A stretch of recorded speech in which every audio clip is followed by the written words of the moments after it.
and then it's very difficult to come back.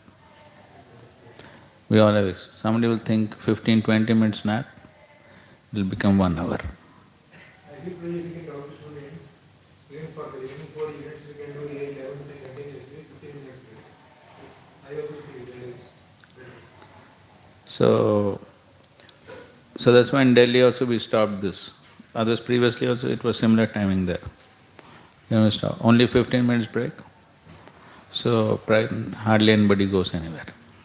Basically it's like a Gayatri break only.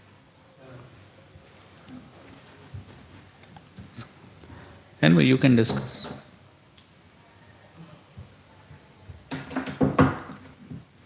Okay. So now Shukdev Goswami is continuing his glorification of bhakti. 16th verse. Na tatahi agavan rajan puyeta tapa adibhi yatha krishna arpita pranas tat purusha nishevaya.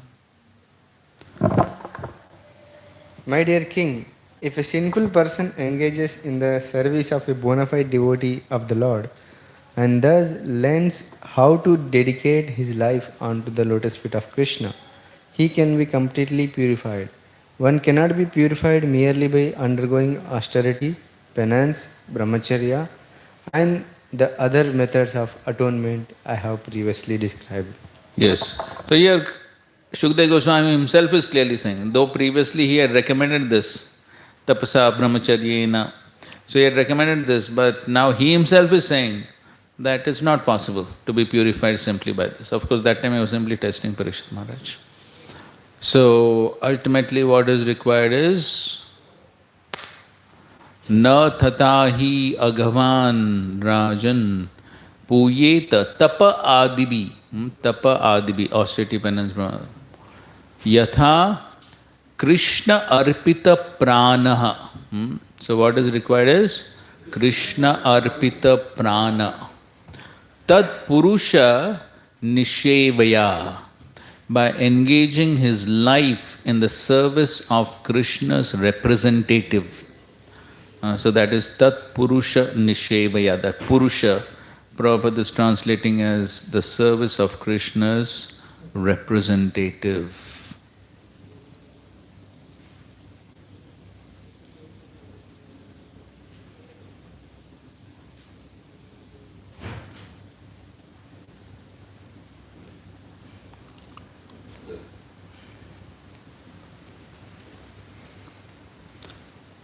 So therefore, that is the focus of Srila Prabhupada's purport. And he begins his purport with Tat Purusha, refers to a preacher of Krishna consciousness such as the spiritual master. Srila Narottam Das Thakur has said, Chadiya Vaishnav Seva Nistar Paishe Keba. Without serving a bona fide spiritual master and ideal Vaishnav, who can be delivered from the clutches of Maya? And then Mahat Sevam Dvara Mahur Vimuktais. If one desires liberation from the clutches of Maya, one must associate with the pure devotee Mahatma. And then who is a Mahatma? 24 hours daily, engaged in the loving service of the Mahatma Nastamam Partha.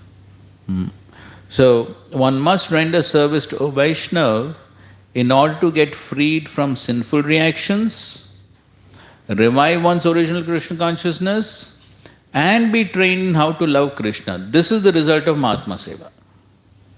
Okay, so 3 results of Mahatma Seva. What are they? Get freed from sinful reactions, revive one's original Krishna consciousness, and be trained in how to love Krishna. That is the ultimate goal. But all this will be the result of Mahatma Seva. Of course, if one engages in the service of a pure devotee, the reactions of one's sinful life are vanquished automatically. That's what we were discussing. So, sinful reactions being destroyed is quite an insignificant effect of devotional service. That automatically takes place. So, therefore, Srila Prabhupada in his lectures also describes, at the time of initiation, all the sinful reactions are destroyed, are taken away by the spiritual master. Devotional service is necessary not to drive away an insignificant stock of sins, but to awaken our dormant love for Krishna. That is the main purpose. So, destroying sinful reactions is like a byproduct of the practice of bhakti. That's not our main goal. As fog is vanquished at the first glimpse of sunlight, one's sinful reactions are automatically vanquished as soon as one begins serving a pure devotee. No separate endeavor is required. Of course, here Srila Prabhupada very clearly says one's sinful reactions are vanquished. So, he doesn't say the sinful desires are also vanquished. The sinful reactions, here he says very clearly. As fog is vanquished at the first glimpse of sunlight, one's sinful reactions are automatically vanquished as soon as one begins serving a pure devotee. You see that? Begin serving. It's not mature service. As soon as one begins serving. So we can consider the time of initiation, service actually begins. Initiation means beginning, right? So that's what happens. One's sinful reactions are automatically vanquished as soon as one begins serving a pure devotee. No separate endeavor is required. And then is explained, Krishna Arpita Prana refers to a devotee who dedicates his life to serving Krishna, not to being saved from path to hellish life. Okay, so being saved from sinful reactions, hellish life, that is not the goal of a devotee. A devotee is Narayana Parayana or Vasudeva Parayana, which means that the path of Vasudeva or devotional path is his life and soul. Narayana Parasarve na kutashna bibhyati.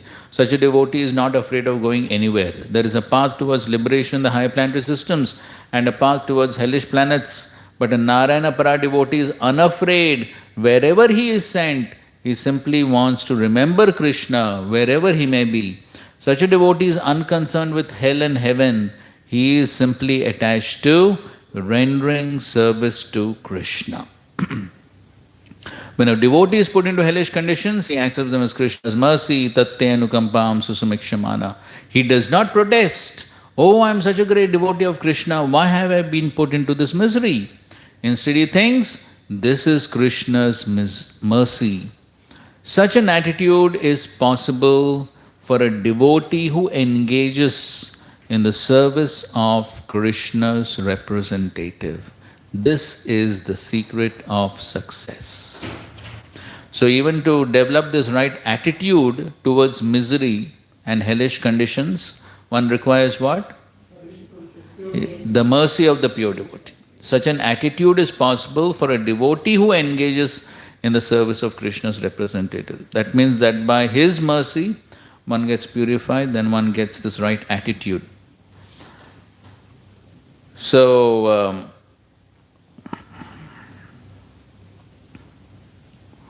this we have quoted quite a few times, I suppose. Srila Prabhupada's entry in his diary on March 6, 1966. Anybody remembers? We quoted this a few times.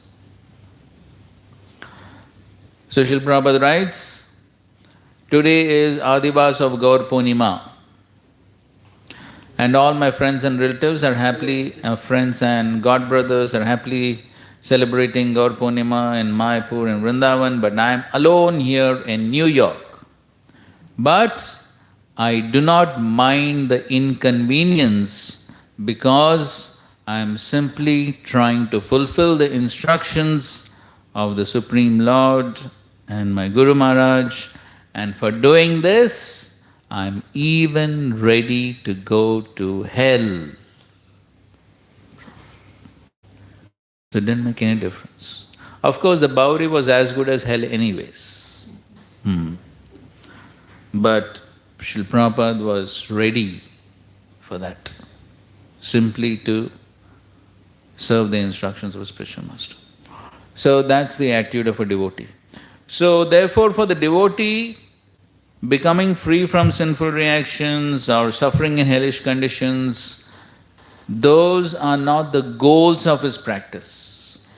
The goal of his practice is what? What? Yes, to serve and to please. That's his goal. So getting free from sinful reactions, saved from hellish conditions, all these are secondary byproducts. These are not the goal. So now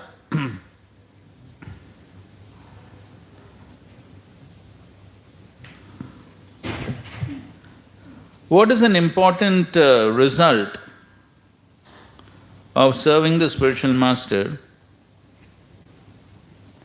that we can very beautifully see in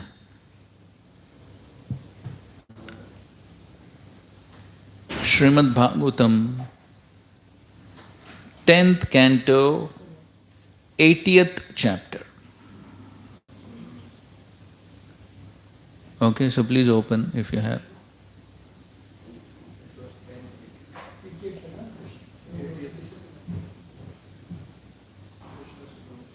Yes, this is pastime of Krishna and Sudama. So this is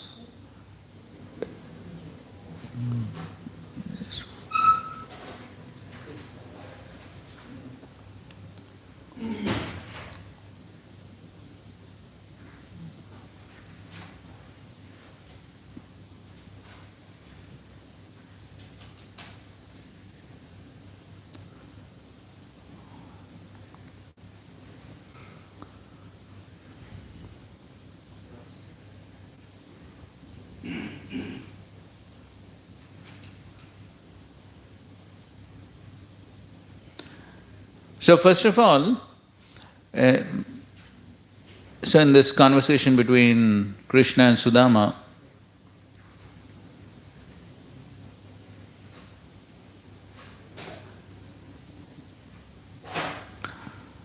first of all, Krishna is speaking a Siddhanta. And then to explain that Siddhanta or to prove the Siddhanta, he tells his own pastime or their pastime of Krishna and Sudama. So you go to text 32.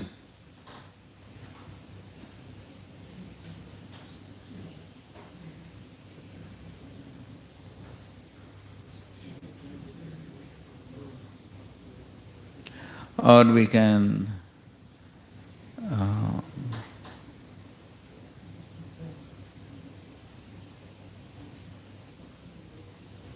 go to 31 also. So in 31, he is saying, Kached gurukule vasam brahman smarasi nauyataha dvijo vijñāya vijñēyam tamasa paramashnute. Read. My dear Brahmana, do you remember how we lived together in our spiritual master's school? When a twice-born student has learned from his guru all that is to be learned, he can enjoy spiritual life which lies beyond all ignorance. Okay, so when one learns everything, whatever is supposed to be learnt, if one learns properly, Vijñāya Vijñēyam. Vijñāya is to understand, Vijñēyam is what needs to be understood. So if one understands, then what will be the result? Tamasa param ashnute. One can transcend ignorance, tamasa. So as we were discussing, the root cause of sinful life and suffering is what? Ignorance. So when one properly learns everything, and of course here the word that is used is what? Vijñāya. It is Vijñān. It is not simply Jnān or theoretical knowledge. It is Vijñān. It is realized knowledge. So if one realizes all what is meant to be learnt, then the result will be one can come out of ignorance, then one can experience true spiritual happiness. He can enjoy spiritual life. Okay. Then he says, Savai sat karmanam sakshad dvijater iha sambhavaha adyo anga yatrashraminam yataham jnanado guru. My dear friend, he who gives a person his physical birth is his first spiritual master, and he who initiates him as a twice born Brahmana and engages him in religious duties is indeed more directly his spiritual master. But the person who bestows transcendental knowledge upon the members of all the spiritual orders of society is one's ultimate spiritual master. Indeed, he is as good as myself. Okay, so therefore, the most important aspect is to give transcendental knowledge.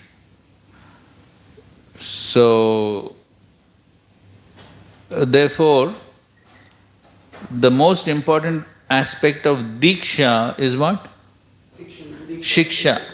The most important aspect of Diksha is Shiksha. So, simply the ceremony of Diksha is not what is given importance. That becomes a ritual. Simply the official ceremony, that is simply a ritual. And therefore we find that even Srila Prabhupada didn't give much importance to that ritual. In fact, for many devotees, how did Srila Prabhupada initiate? Yes, simply by mail. Prabhupada sent the beads, sent the name, sent Brahman threads, all through mail. And he would say, sometimes there's some fire sacrifice, you sit there. So not much importance was given to the ritual of that sacrifice and the ceremony. So the most important thing is to take the instructions of the spiritual master seriously, to get the knowledge and act according to that knowledge. That's the important aspect. Unfortunately, things become ritualistic. And then the ritual takes precedence over everything else.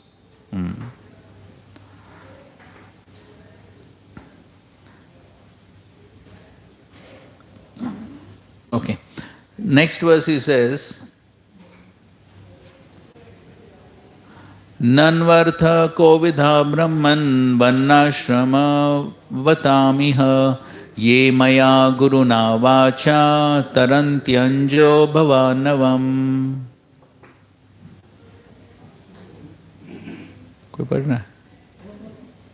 Certainly, O Brahmana, of all the followers of your national system, those who take advantage of the words I speak in my form are the spiritual master, and thus easily cross over the ocean of material existence, best understand their own true welfare. Okay, so here the Lord is saying that those who take advantage, Maya Guruna Vacha. So my words in the form of the spiritual master. So as we know, the spiritual master is also the representative of the Supreme Lord, and he speaks the same words that have been given by the Supreme Lord. Therefore he is Sakshad Haritvena, because he repeats the words of the Supreme Lord. So Maya Guruna Vacha. So somebody who takes advantage of these words. So taking advantage of the words means what? Yes, following them. So one takes advantage. I think so, I quoted this before also. 3rd canto, 24th chapter, text 12. The last sentence of the purport is, yes, to honor the spiritual master means to follow his instructions word for words. Word for words. So, that is the meaning of this Maya Guruna Vacha. So, if one follows, takes advantage of, follows the words of the spiritual master, the result will be what? Taranti anja bhava arnavam. Then one can cross easily anja, the ocean of material life.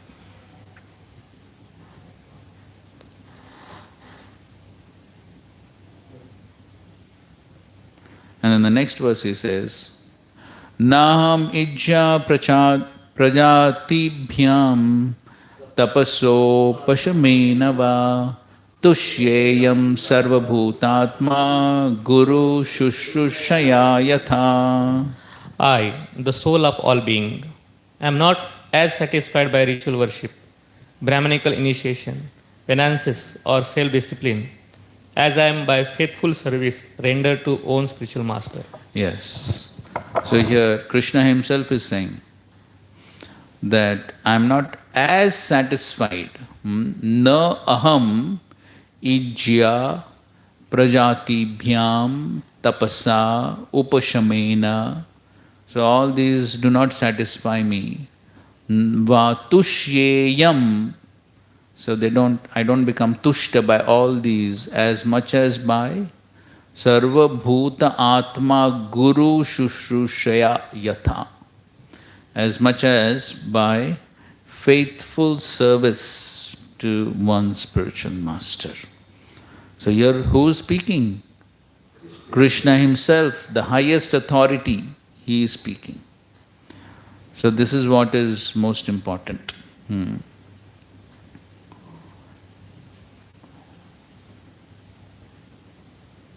And then, to establish this Siddhanta, he begins speaking about this pastime. And then he's saying, do you remember we were sent by the Guru's wife to fetch firewood? So we know that pastime. So we're skipping a few verses. And so we know they were collecting the wood, they lost the way in the forest because of the heavy storm. And then the next day, Sandipani Muni. So this is text 39. Our Guru Sandipani, understanding our predicament, set out after sunrise to search for us, his disciples, and found us in distress. Now what Sandipani Muni speaks to Krishna and Sudama, there are 3 verses, but these 3 verses are very important, which practically encapsulates the essence of spiritual life. These 3 verses that he speaks. So he says, Aho he putraka yoyam asmadartheti dukkitaha atma vai praninam preshtas tam anadhritya matparaha. Sandipani said, O my children, you have suffered so much for my sake. The body is most dear to every living creature, but you are so dedicated to me that you completely disregarded your own comfort. Yes.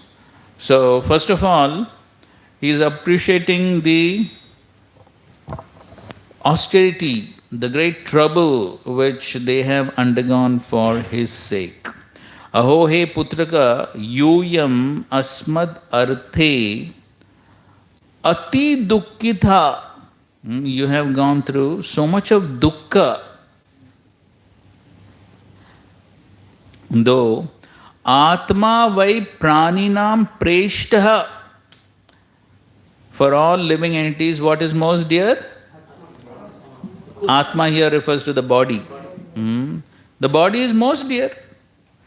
Everyone wants to keep the body very comfortable. So nobody wants to take any trouble, extend. No, everyone wants to keep the body as comfortable as possible. In fact, that is what everyone is struggling hard for, right? In this world, everyone is struggling hard for what? Bodily comforts. That is what everyone is struggling for. So, he's saying everyone, all living beings, praninam. But what you have done? Tam anadritya matparaha. For my sake, you have disregarded those bodily comforts. Anadritya. and done service for me. So this is what pleases the spiritual master. When one goes beyond the comfort zone and extends oneself, sacrifices those comforts to serve and please the spiritual master. If one remains within one's comfort zone, that is not sacrifice, correct? But when we talk of love, love means sacrifice. So when there is love, there will be some sacrifice. Of course, Srila Prabhupada himself is the best example for that. There is no better example. And we have so many of Srila Prabhupada's disciples also. We have discussed many times the pastime of Yamuna Mataji and the hot rice on the train. So, and of course so many other Srila Prabhupada disciples. So much of sacrifice, so much of sacrifice. So that is what he's appreciating, that even though the body is most dear, you have come out of that comfort zone and given up the bodily comforts for my sake. So now somebody may ask the question, why should I do it? Is there some logical reason to do it? What do you think? If you've not read the next verse. So what is the reason? Why one should do it? Why one should make that sacrifice? Okay, Guru will be pleased. Why should I please? Okay, Yasya Prasadat Bhagavad Prasad, that's correct.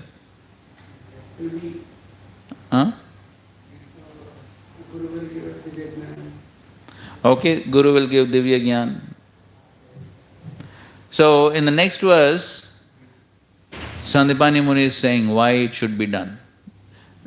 Etad eva hi sashishyai kartavyam guru nishkritam yadvai vishuddha bhavena sarvarthat marpanam gurau. So this is the duty of every sat shishya. Etad eva hi sat shishya. If one is a true disciple, if one is dhongi disciple, that's another thing. But if one is true disciple, sat shishya, then kartavyam, this becomes his kartavya, this becomes his duty. What? Nishkritam. Nishkritam means repay one's debts. So this is the reason. And I'm sure this point also we have discussed, that Sanat Kumar, after giving knowledge to Prithu Maharaj, then Prithu Maharaj, he says, for the knowledge that I have received, I cannot repay my debts. Anyone who thinks he can repay the debt to the spiritual master simply becomes Vinoda Patram, laughing stock, because it is not possible. And the same point Srila Prabhupada also says in his lectures. One cannot repay the debts. One can only try to repay the debts by offering some service in the spiritual master's mission. So how much ever service one does, it is still less. One can never think, I have done enough service now, I have repaid my debt. No, if somebody says that, he is simply what? Vinoda Patram. One can never repay the debts. How many ever lifetimes one serves, one cannot repay the debts. We are eternally indebted. Then just think about those devotees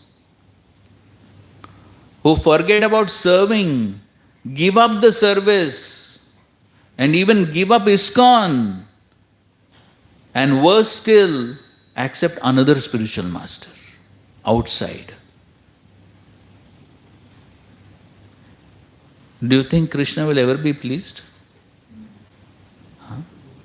So they think we will leave the bona fide spiritual master, go somewhere and make more progress. That is what intention they have, correct? That is why they leave, thinking they can make more progress outside.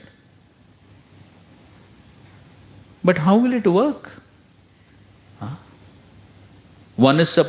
So who has saved us? So those who have come to devotional service through ISKCON, by the teachings of Srila Prabhupada and his followers, if one has come through ISKCON, through the mercy of Srila Prabhupada and his teachings, what is one's duty? To serve ISKCON. That is one's duty. In order to repay the debts. That is what one is supposed to do. So where is the question of making spiritual progress by leaving ISKCON and going somewhere else to make spiritual progress? Impossible.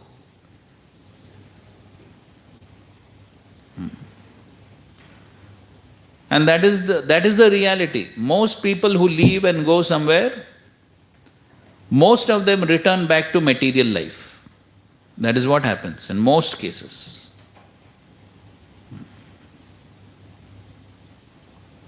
So therefore, one cannot concoct ways of spiritual progress. One has to understand this very seriously. Who is the cause for me to practice devotional service? Therefore it is what? Kartavyam. Kartavyam. It is duty. It is our duty to try to repay the debt to Srila Prabhupada, to the spiritual masters, to the Vaishnavas. It's our duty. And how to repay? By serving. And that is what will please the spiritual master, and that is what will please the Supreme Lord. That is how we can make progress. That's what Sandipani Muni is saying. Etad eva, eva. Eva means what? Only. And he means certainly. So much emphasis he is giving. Eva, he. Sat shishye kartavyam guru nishkritam. So then how should one serve? Yadvai vishuddha bhavena. So what is that vishuddha bhavena?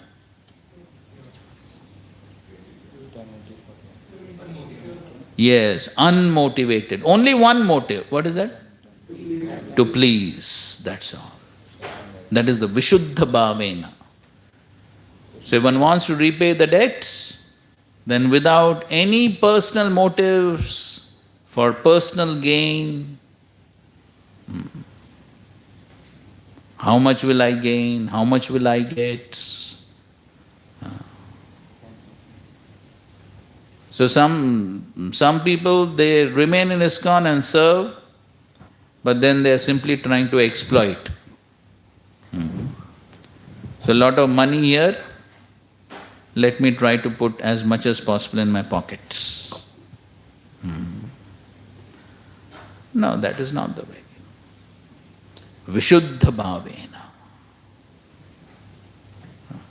Pure attitudes, completely pure. Vishuddha is not just pure, completely pure. Bhavena. And then, how that service is manifested? Sarva artha atma arpanam guru. So one has to dedicate what? Artha and atma. One's very self. Now, of course, we know atma has all meanings: body, mind, soul, and artha, whatever assets, whatever wealth, belongings, whatever one has, everything should be arpanam, offered to the Guru. This is the real way one can repay one's debt to the spiritual master. So this is the duty of Sat Shishya, true disciple. This is how a true disciple should act. This is the meaning of being a true disciple. Not that when Diksha Guru comes or Vyas Puja time, jump up and down. Okay, that is all right. Make all offerings. Okay, that's all right. But that is not the end of the story. That anyone can do, not too difficult. But the real meaning of what does it mean to be a true disciple, Sat Shishya, that Sandipani Muni is very clearly stating over here. So, Vishuddha Bhavena Sarva Artha Atma Arpanam. Guru. This is the meaning. Okay, now somebody may ask, okay, if I do this, what benefit will I get? Will I get some benefit? So then Sandipani Muni is saying in the next verse, what will be the result if one does this? In the next verse he says, Tushtoham bodvija shreshta satya santu manorataha chandamsya ayata yamani bhavantu iha paratracha. So here he says, Tushtoham, I am satisfied. My dear boys, I am satisfied with you. So, and the result of this will be, so now he is giving blessing. So when the spiritual master is satisfied, automatically the blessing comes. No need to ask. So sometimes people are very expert in begging for blessings without doing anything. So simply by saying Ashirvad, Ashirvad, Ashirvad, nothing is going to happen. On the contrary, if one acts in this way, the Ashirvad will automatically come without even asking. So here, Sandipani Muni is giving the benediction. What is the benediction? Satya santu mana rataha chandamsi ayata yamani. Chandamsi ayata yamani. Do you remember any Bhagavad Gita verse where this word has come? Yata yamani, you remember? Yata yamani. So this comes in the 17th chapter, the foods in the three modes. So in tamasic ahar, this word comes, yata yamani. In fact, in the purport they are quoting that. Cooked food left sitting for 3 hours is called yata yama, indicating that it has lost its taste. So that is tamasic food. So now what he is saying? Ayata yamani. That means the Vedic knowledge will not become stale. Ayata yamani. That means what? It will remain fresh. It will remain fresh. So this is what is the blessing one receives, as in the purport they are saying. Thus Sandipani Muni blesses his disciples that the Vedic mantras which reveal the absolute truth will never lose their meaning for them, but will remain ever fresh in their minds. So see, the blessing is not that they will not forget the Vedic mantras, but what? The meaning of those mantras. That means the realization that one gets from those mantras, that will remain fresh. Verses one may remember or forget, but the application of those verses, that one should not forget. And that remembrance, that comes by grace. That realization comes by grace. So, this is what one receives as blessing from the spiritual master. Then, when one receives such a blessing, then at all times one will be able to apply the spiritual knowledge. Because one does not forget the import or the meaning of the mantras, the meaning of the knowledge. Then the application of the knowledge becomes easy. So just like we will read now, of course most of you already know this pastime, but that's what we see in the case of Ajamil. Ajamil had the knowledge. When he saw that scene, he was trying to remember the knowledge. But what happened? He could not. Knowledge he had. But at that time, that moment, when he required, he could not remember. He could not apply. And that's what happens in our lives as well. As far as theoretical knowledge is concerned, after a few years, most devotees know all knowledge. And they give it to others also.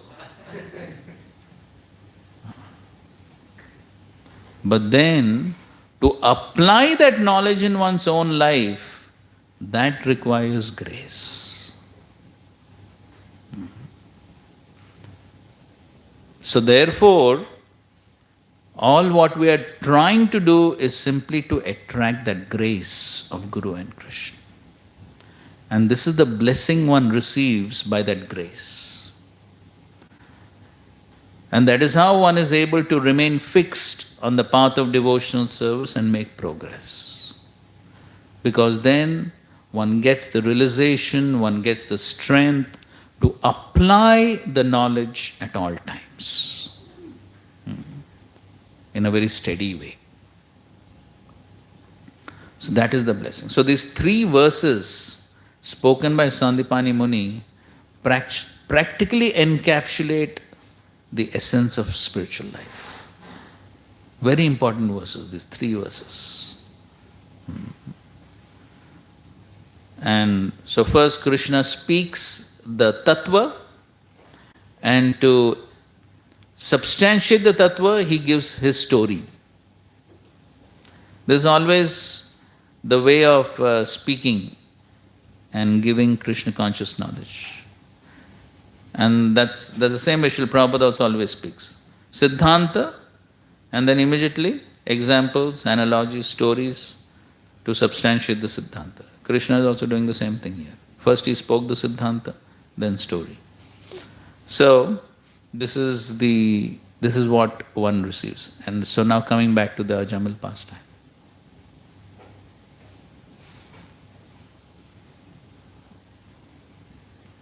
And so, interestingly, in the same teachings of Sanat Kumar to Prithu Maharaj, this is 4th canto, 22nd chapter, 22nd verse. So there also, Sanat Kumar is talking about one of the important principles to develop attachment to the Supreme Lord is Yogeshwara Upasanaya. Yogeshwara Upasanaya. So Yogeshwara, who's Yogeshwar? Yes, Krishna, the master of all mystic siddhis. But in the entire purport, Srila Prabhupada translates Yogeshwara as the representative of the Supreme Lord. In that entire purport, Prabhupada emphasizes 22. So that is how the Shastras give great importance to satisfying the instructions of the bona fide spiritual master. And here also, Tat Purusha Nishevaya is being translated by engaging his life in the service of Krishna's representative.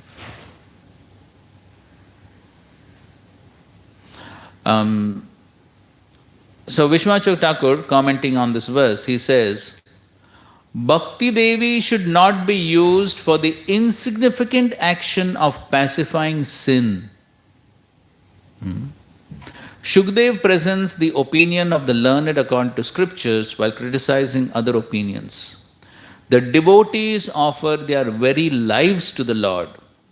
The Lord may or may not throw me into hell for committing sin in order to give me suitable teaching by punishment. The Lord is my goal, I am His.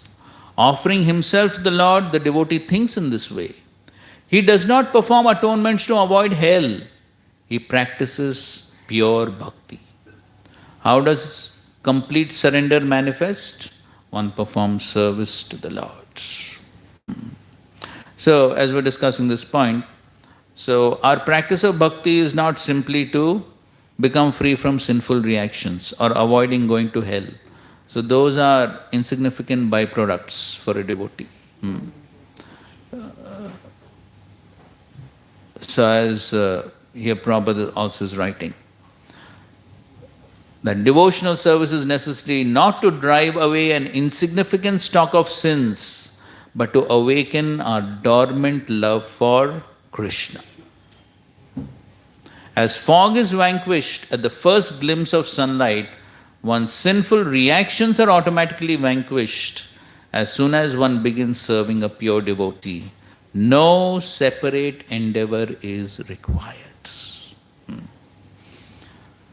So as we were discussing that point, that mostly the sinful reactions or sinful desires, they become manifest and one succumbs to them as a result of offenses. That is one of the main reasons. So in the Bhagavatam, who is the example of somebody becoming victim of material desires due to offense? Saubhari Muni. He committed offense to Garuda. As a result, yes, became agitated simply by the mating of fish, and then went ahead to marry 50 queens of the king, 50 daughters of the king. So that is usually what happens. Otherwise, sinful reactions and sinful desires can quite easily be destroyed by the practice of bhakti in time.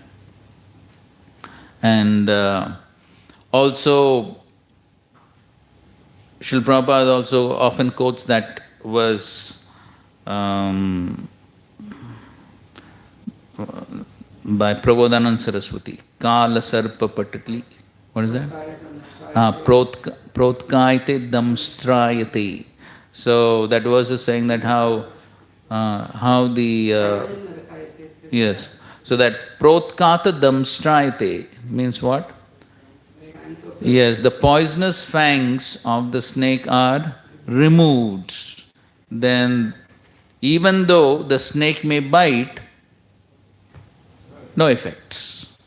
So similarly, the senses may be there, but there is no problem with the senses. Why? The senses become purified by engaging in Krishna's service. And so there's no problem with the senses as such. So therefore, what is more important on the path of bhakti, more than, as we are reading all these verses, more than the austerities, penances, or forcibly trying to control the mind and senses, more important than that is attracting grace by pleasing Guru and Krishna. That is the most important aspect of the practice of bhakti. Because if we please Guru and Krishna, then everything else follows. Then everything else follows. That's what we just read in this purport. Prabhupada is saying, 3 effects of Mahatma Seva. What are they? Freed from sinful reactions, revive one's original Krishna consciousness, and be trained in how to love Krishna. So everything is achieved by that Mahatma Seva. So that is our main, that should be our main focus. Mahatma Seva. That is our main focus. On the path of bhakti, this is our main focus. And therefore we find, even in the Bhakti Rasamrit Sindhu, after mentioning all the 64 angas of bhakti, Rupa Goswami says, which are the most important? Which are the most important?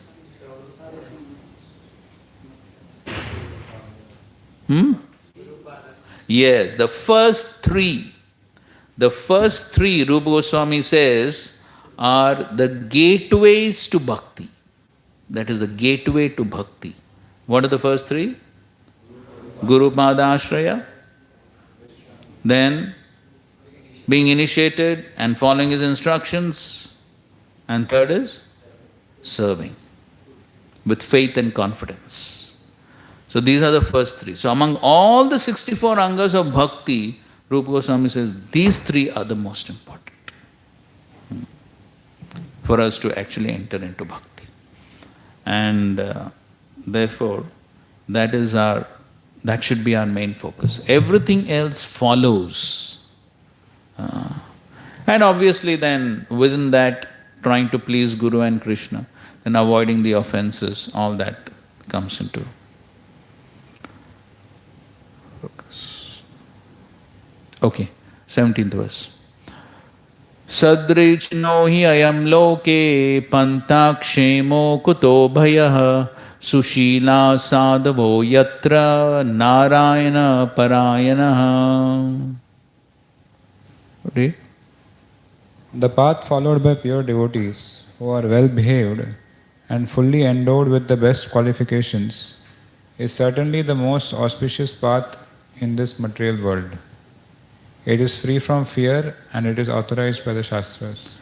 Okay, so here Shukadeva Goswami is saying that this path, ayam loke pantha kshema, it is most auspicious, this path followed by the pure devotees, the Narayana Parayanaha. Why? Because it is akuto bhayam. There is no fear, because if one is following this path, then the result is definite. But here importantly, Shukadeva Goswami is clarifying what are the symptoms of a pure devotee. What are they? Sushila sadhava. And Prabhupada translates that as well-behaved and fully endowed with the best qualifications. That is the symptom of Narayana Parayana. Sushila sadhava. Because that should be the result of practice of devotional service. As we see in the Bhagavad Gita, 12th chapter, verses 13 to 20, what Krishna speaks? Yes. Qualities, beginning, Adveshta Sarva Bhutanam, beginning from there. So it's all a big list of qualities. At the end of every verse, Krishna says, if you have these qualities, you'll become very dear to me. So this is how to become dear. This is the actual meaning of Narayana Parayana. So if one is actually Narayana Parayana, one must develop the good qualities. And the same thing Lord Vishnu himself says in the Srimad Bhagavatam. You have studied this also. 4th canto, 20th chapter, text 16. 4:20:16. So there also we find Lord Vishnu in the Prithu Maharaj pastime. So because Prithu Maharaj perfectly followed the instructions of Brahmaji without any arguments, as a result Lord Vishnu appeared and Lord Vishnu is so pleased. And in that verse Lord Vishnu is saying, I am captivated, yantritaha, I am captivated by what? Elevated qualities and excellent character. That is what I am captivated by. So this is what captivates the Supreme Lord, because that is what should be the result of one's practice of devotional service.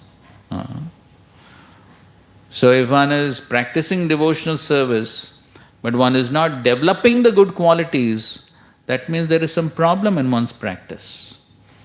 Because when the purification takes place, the natural qualities of the soul awaken. The qualities are already there. Why the qualities are there in the soul? Part and parcel of Krishna. So they're already there. How much percentage? 78. 78% of the qualities of Krishna are there in the soul. They're already there. But they're not manifest because? Yes, because of the material contamination, they're not manifest.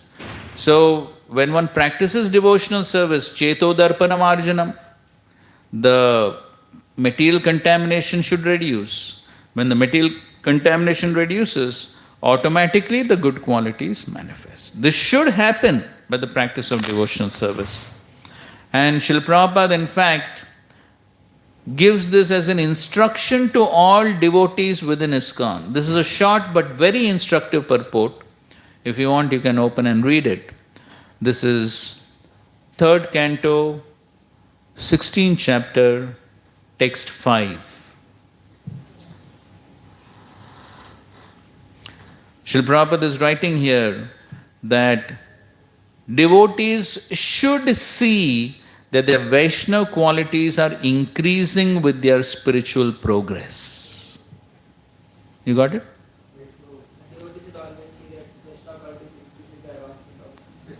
Yes. A devotee should always see that his Vaishnava qualities are increasing with his advancement in Krishna consciousness. That is the meaning of advancement. And then what Prabhupada is writing? थोड़ा mic लेकर एक जन पढ़िए. A devotee should be blameless because any offense by the devotee is a scar on the Supreme Personality of Godhead. Yes, a devotee should be blameless because any offense by the devotee is a scar on the Supreme Personality of the Godhead. Any misbehavior on the part of the devotee is a scar on the Supreme Personality of Godhead. Because people will blame the Supreme Lord, people will blame the Acharya, so they will have to get the blame for any one devotee's misbehavior. And therefore what Prabhupada is writing? The devotee's duty is to be always conscious in his dealings with others, especially with another devotee of the Lord. Yes, a devotee's duty is to be always conscious in his dealings with others. Others means everyone. But then he says, especially with another devotee. So with devotees, definitely we have to be very conscious. But in general, we have to be conscious of all our dealings. Because if outside people see misbehavior on the part of the devotees, what will they say? They will say, ye ISKCON wale aise.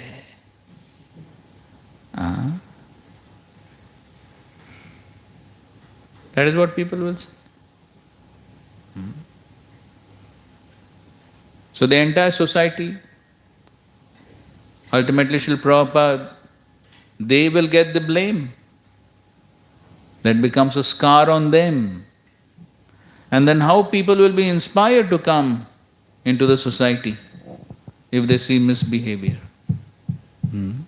So therefore, the symptom of somebody who is Narayana Parayana is Sushila Sadhava. So this is the most auspicious path, free from fear, authorized by Shastras.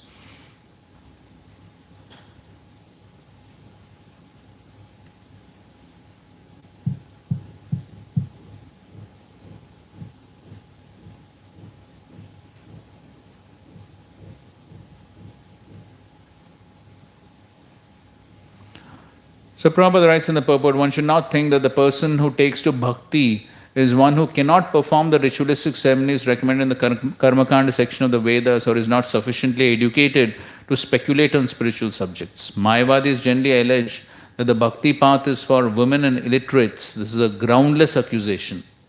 The bhakti path is followed by the most learned scholars such as Goswamis, Lord Chaitanya Mahaprabhu, Ramanacharya. These are the actual followers of the bhakti paths. Regardless of whether or not one is educated or aristocratic, one must fall in the footsteps. Mahajanuyena gata sapanta. And then Prabhupada is quoting this, Yasyasti bhakti bhavata kinchana.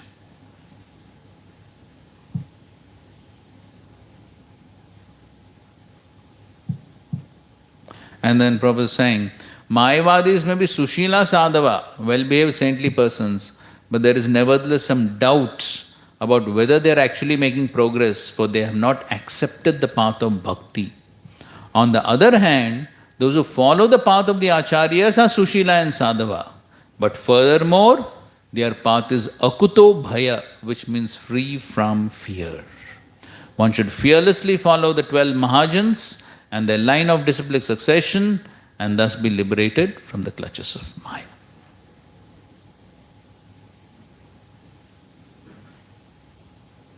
And then he says, Prayaschittani chirnani narayana paranmukham na nishpunanti rajendra sura kumbham ivapagaha.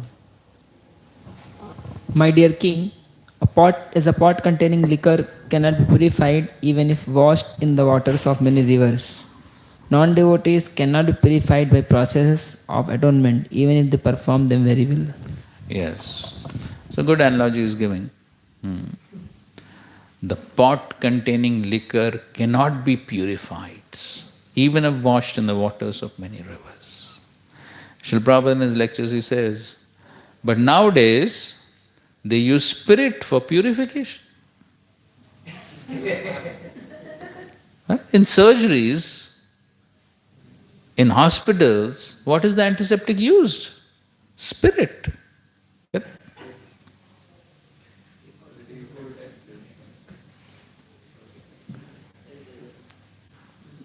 So it's totally opposed to the Vedic opinion. So here he's saying it's so contaminating that it can never be purified.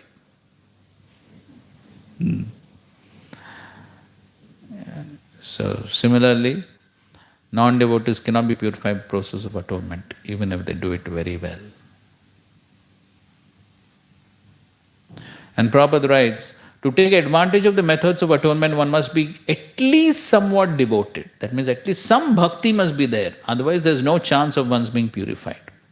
It's clear from this verse that even those who take advantage of karma-kand, jnana-kand, but are not at least slightly devoted, cannot be purified simply by following these other processes. The word prayaschittani is plural in number to indicate both karma-kand and jnana-kand. And then Narottam Das Thakur has said, karma-kand, jnana-kand, kevala vishera bhanda. Thus, Narottam Das Thakur compares parts of karma-kand and jnana-kand to pots of poison. Liquor and poison are in the same category.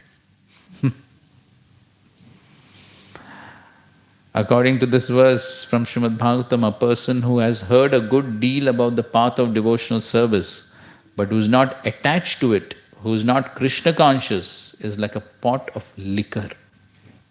Such a person cannot be purified without at least a slight touch of devotional service.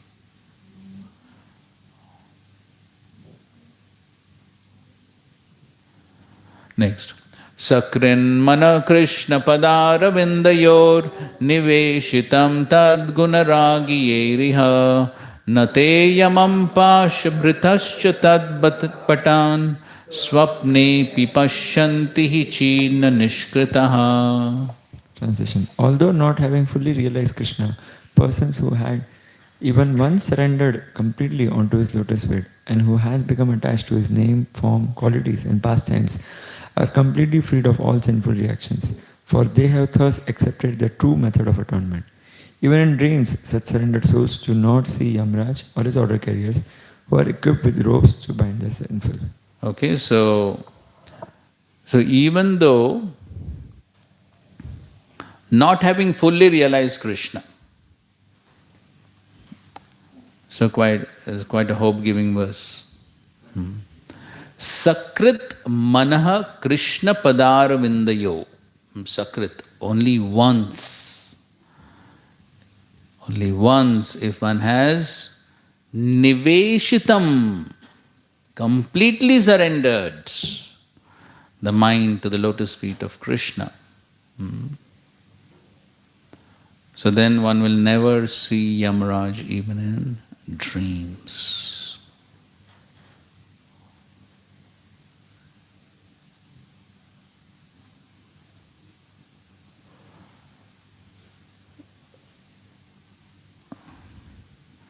So, important verse. Srila Prabhupada begins his purport with Sarvadharman Paritijya. And he says, the same principle is described here. Sakrin mana Krishna padara vindayo. If by studying Bhagavad Gita one decides to surrender to Krishna, he is immediately freed from all sinful reactions. It is also significant that Shukdev Goswami, having several times repeated the words Vasudeva Parayana and Narayana Parayana, finally says Krishna padara vindayo. This is an interesting point which Srila Prabhupada is giving. I don't think so the previous acharyas have given this point. But Srila Prabhupada has his specific attachment to Krishna. So therefore he is making this point. Thus he indicates that Krishna is the origin of both Narayana and Vasudeva. Even though Narayana and Vasudeva are not different from Krishna, simply by surrendering to Krishna, one fully surrenders to all his expansions such as Narayana, Vasudeva and Govinda. Matta parataram nanyat. So therefore Krishna recommends to neophyte devotees that one should surrender unto him only, mam ekam. Because neophyte devotees cannot understand what the forms of Narayan, Vasudeva and Govinda are, Krishna directly says mam ekam, and that is also supported here by the words Krishna padara vindayo. Narayan does not speak personally, but Krishna or Vasudeva does, as in Bhagavad Gita for example. Therefore, to follow the direction of Bhagavad Gita means to surrender unto Krishna, and to surrender in this way is the highest perfection of Bhakti Yoga. And Parikshit Maharaj inquired from Shukdev Goswami how one can be saved from falling into various conditions of hellish life. In this verse, Shukdev Goswami answers that a soul who has surrendered to Krishna certainly cannot go to Narak, hellish existence. To say nothing of going there, even in his dreams he does not see Yamraj or his order carriers who are able to take one there. In other words, if one wants to save himself from falling into Naraka, hellish life, he should fully surrender to Krishna. The word Sakrit is significant because it indicates that if one sincerely surrenders to Krishna once, he is saved even if by chance he falls down by committing sinful activities.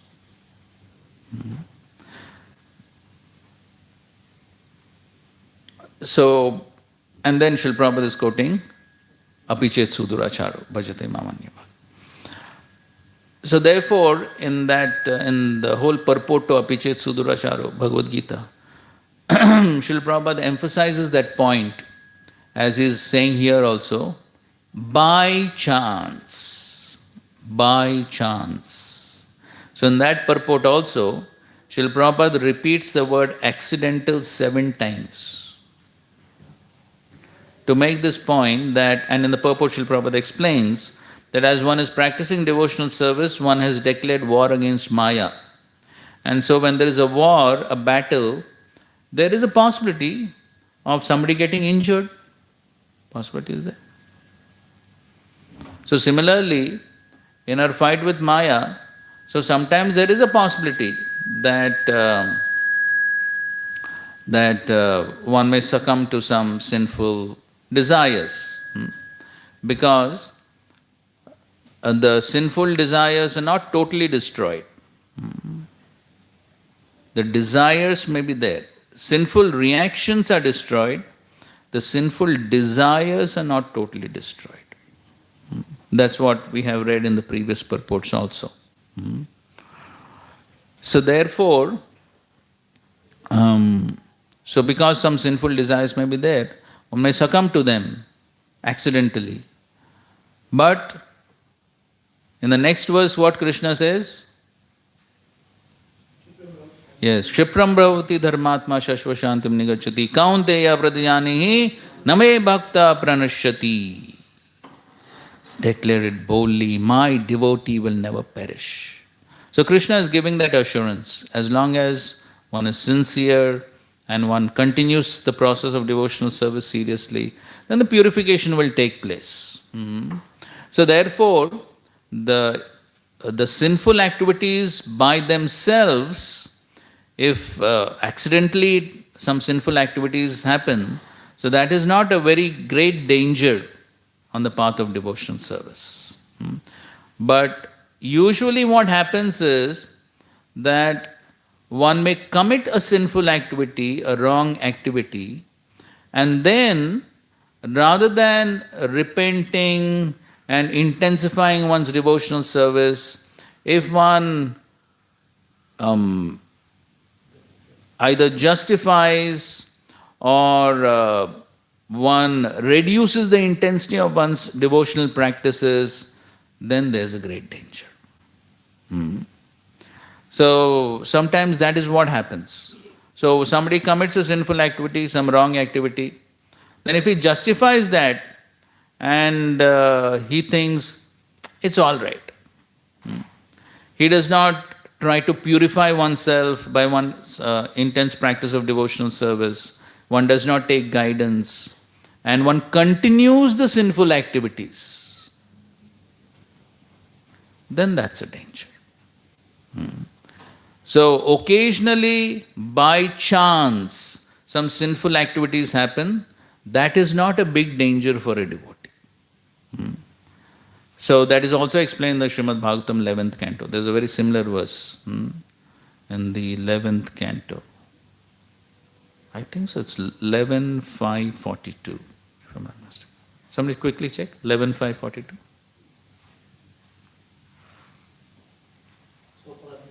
Yes, exactly. Yes. Read the verse in translation. स्वपादमूलं भजत प्रियस्य त्यक्त्यान्न भावस्य हरिपरेशः विकर्म यच्चोतीतं कथांचित् धुनोति सर्वं हृदि सन्निविष्टः. So Kathanchit again there means accidental. Okay, read the translation. One who has thus given up all other engagement and has taken full shelter at the lotus feet of Hari, the Supreme Personality of Godhead, is very dear to the Lord. Indeed, if such a surrendered soul accidentally commits some sinful activity, the Supreme Personality of Godhead, who is seated within everyone's heart, immediately takes away the reaction to such sin. Read the purport, it's a nice purport. In the previous verse, it was clearly described that a fully surrendered devotee of the Supreme Lord has no need to perform ordinary worldly duties. Now, in this verse, it is revealed that devotional service is so pure and potent that a surrendered devotee of the Lord has no need to perform any other purificatory processes. As described in the 6th canto of Srimad Bhagavatam, a surrendered devotee has no need to perform prashchita. So actually, they're referring to this 6th canto, what we are studying now. For an accidental fall down into sinful activity. Since devotional service is itself the most purifying process, a sincere devotee who has accidentally stumbled on the path should immediately resume his pure devotional service at the lotus feet of the Lord. Yeah, so even though, so that is what Krishna here also says, apichet suduracharo bhajate mam ananya bhag, that he does not give up. So as long as, okay, occasional some sinful activity has happened by mistake, but if it does not give up the intense practice of devotional service, then he'll get purified. And thus, Lord will protect him. As stated in Bhagavad Gita 9.30, api chet sudurachara bhajante mam ananya bhag sadureva samantavya samyak vyavasito hisaha. The word tvaktyanna bhavasya in this verse is very significant. As stated in the previous verse, a pure devotee realizes clearly that all living entities, including Brahma and Shiv, are part and parcel of the Supreme Personality of Godhead, and thus have no separate or independent existence. Realizing that everything and everyone is part and parcel of the Lord, a devotee automatically is not inclined to commit sinful activities by violating the order of God. Yes, so a devotee naturally is not inclined to commit sinful activities. So he does not willingly commit sinful activities because he understands that In order to please the Supreme Lord, one has to follow the injunctions. Okay? However, due to the powerful influence of material nature, even a sincere devotee may be temporarily overwhelmed by illusion and deviate from the rigid path of pure devotional service. Yes, even a sincere devotee may be temporarily overwhelmed. So that is possible because the devotee is not yet completely purified. So till he is not completely purified, it is possible to be temporarily overwhelmed. Okay, go ahead. In such a case, Lord Krishna himself, acting within the heart, removes such a sinful activities. That is the Shipram Bhakti Dharma. Even Yamraj, the Lord of Death, has no power to punish a surrender devotee who has accidentally committed sinful activities. Yes, so the same thing what we are reading here. Even Yamraj does not have power to punish a sinful devotee. As stated here, Krishna is Paresh, or the Supreme Lord, and all secondary lords such as demigod cannot there threaten the Lord's personal devotee. In his youth, Ajamil had been a pious Brahman engaged in the service of the Lord. Then, by bad association with prostitute, he became practically the most degraded man in the world. At the end of his life, Yamraj sent his Yamdutas to drag away the soul of the sinful Ajamil. But the personality of Godhead immediately sent his personal associate to save Ajamil and demonstrated to Yamraj that no secondary personality can disturb the personal devotees of the Supreme Personality of Godhead. As stated in the Bhagavad Gita, Konteya pratijanihi name bhaktya pranashati. The argument may be raised that the Smriti Shastra states, Shruti Smriti Mame Vanje. The Vedic scriptures are the direct orders of the personality of Godhead. Therefore, one may ask, how can the Lord tolerate that his orders be occasionally neglected, even by his devotee? To answer this possible objection, the word priyasya is used in this verse. The devotees of the Lord are very dear to the Lord. Although the beloved child may accidentally commit an abominable activity, the loving father forgives the child, taking into consideration the actual good intention of the child.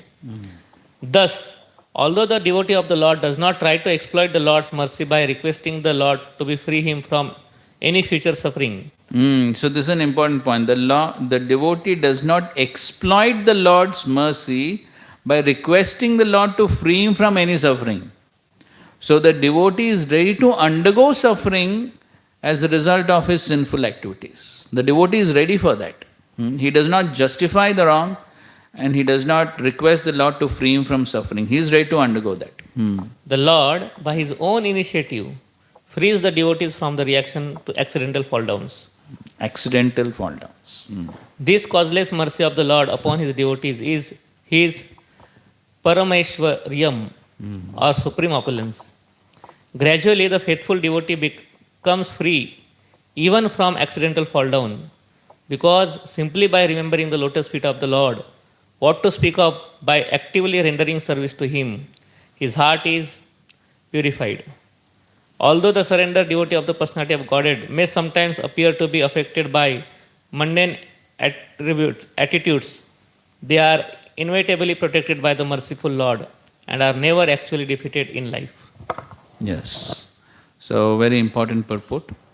So this is the Lord's reciprocation with his devotees. And so therefore, sinful activities accidentally, of course, that point is important.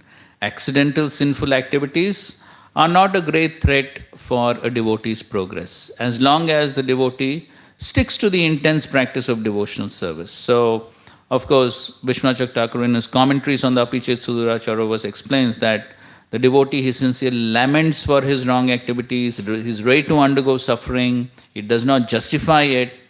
And so therefore, when the Lord sees that the devotee is rightly situated, samyak vyavasito hi saha. So then the Lord, he purifies him and then protects him. So this is the Lord's reciprocation towards a sincere devotee. But therefore, the sinful, occasional, accidental, sinful activities are not a great threat for a devotee. But a greater threat is offenses. So when one commits offenses, then one loses mercy of Krishna, one loses the protection of Krishna, then the consequences are more disastrous. Then it becomes much more difficult. And so therefore, one must never go into the offensive zone. And one must never... so sometimes something wrong happens, then when one goes into the offensive zone, either by neglecting the Guru's instruction, or by blaming devotees and things like that, then things become complicated. Okay? And coming back to this purport here, 6119. So, and then next verse Srila Prabhupada is quoting here is Neha Bikrumanashvasti Prativayo Navidyate. And then he is quoting a verse, okay, the highest kalyana, auspicious activity is to surrender to Krishna. That is the only path by which to save oneself from falling down into hellish life. Srila Prabodhananda Saraswati has confirmed this as follows. Then he is quoting this entire verse which we just also quoted. Kevalyam narkayate tridashapura akasha pushpayate durdantendriya kala sarpa patali protkatadam shtrayate Vishwam Purna Sukhayate Vidhi Mahendradischa Kitayate Yat Karunya Kataksha Vaibhavatam Tam Gauram Evastumaha. The sinful actions of one who has surrendered unto Krishna are compared to a snake with its poison fangs removed. Protkatadam Shtrayate. The sinful actions of one who has surrendered unto Krishna are compared to a snake with its poison fangs removed. Such a snake is no longer to be feared. Of course, one should not commit sinful activities on the strength of having surrendered to Krishna. However, even if one who has surrendered to Krishna happens to do something sinful because of his former habits, such sinful actions no longer have a destructive effect. Therefore, one should adhere to the lotus feet of Krishna very tightly and serve him under the direction of the spiritual master. Thus, in all conditions, one will be akuto bhaya, free from fear. Are these points clear? Chaitanya Swara Prabhu had asked that question, no? Now it's clear? So these are the various aspects of bhakti one must be very clear about. So if one is clear about these various aspects, then the result will be what? Akuto bhaya, free from fear. Then one will have no fear, no doubts. Then with full confidence one can proceed on the path of bhakti. So therefore understanding these various philosophical aspects is important. You have something? Okay, he wants to ask, then you ask. Prabhuji, this explaining the word Sakrit, Prabhupada says that because it indicates that if one sincerely surrenders to Krishna, once he is saved, even if by chance he falls down to commit sinful activities. And after explaining the verse Apichisudacharya, he says that if one never for a moment forgets Krishna, he is safe, even by chance he falls down, commits sinful activities. So he is maintaining the both brackets, or how? He is maintaining the both extremes, or how? Okay, so basically you're asking Sakrit. So Sakrit means once. So basically the point is that even if once one surrenders, of course, now that one surrender, you go to the word to word. Niveshitam. In the verse, the word is coming. Niveshitam tad gunaragi. Niveshitam means what? Complete surrender. So that Sakrit is complete surrender.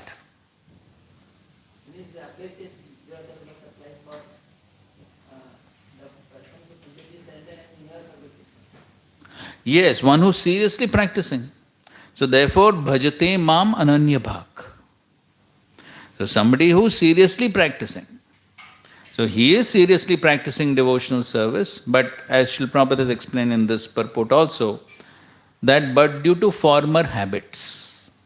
So because of some former habits, conditionings, so one may become victim sometimes. But even though that happens, he never gives up the lotus feet of the Lord. He continues his devotional service, he continues his remembrance. Yes.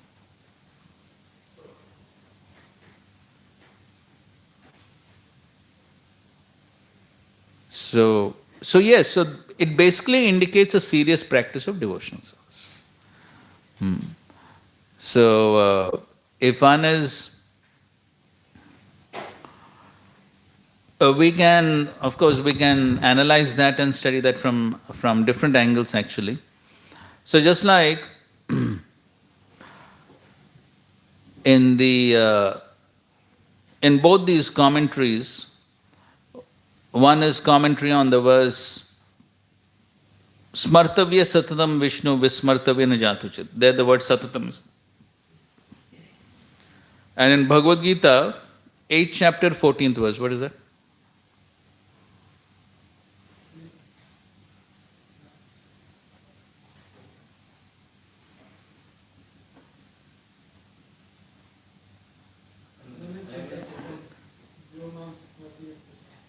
Ananya Chetah Satatam. Ananya Cheta Satatam. There also the word Satatam is coming.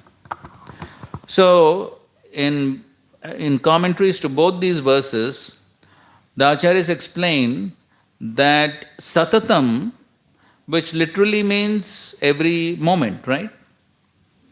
But then, the Acharyas explain for sadhakas, the meaning of the word Satatam is not every moment, but the meaning is every day. Because Vishwanath Thakur explains that if sadhakas are told that they have to remember Krishna every moment, 24 hours daily, they will be discouraged. And this is not possible for us.